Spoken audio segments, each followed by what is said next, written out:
Иса Иерусалимге баратканда көп эл алдынан тосуп чыкты.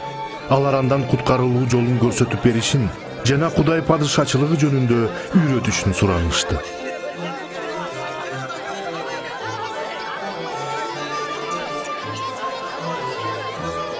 Бул адам чын эле пайгамбар экен. Суранам, мени куткар.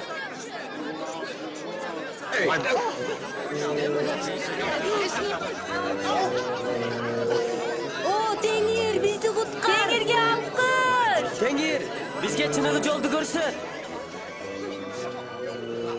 Адамдар аны теңир катары кабыл ала баштады. Иерихондо Закай аттуу салыкчы бар эле. Ал ушунчалык Исаны көргүсү келгендиктен тыттар аңына чыгып алды.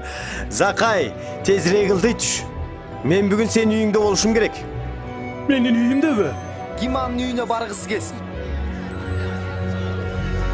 Закай Исаны кайдан билет?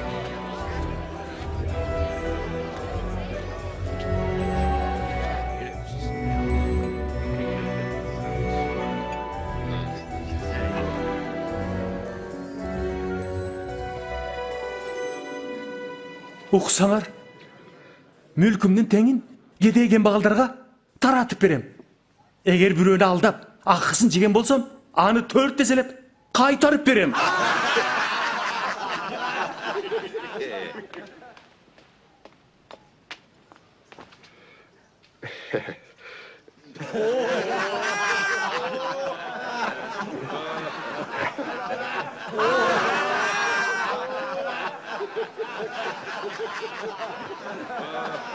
Көргөн көзүмө ишенбей турам.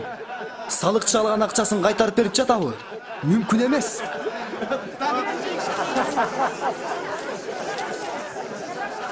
Бүгүн бул үйгө куткарылуу келди. Анткени бул киши да Ыбрайым атанын урпагы экен. Адам уулу жоголгонду издеп куткаруу үчүн келди.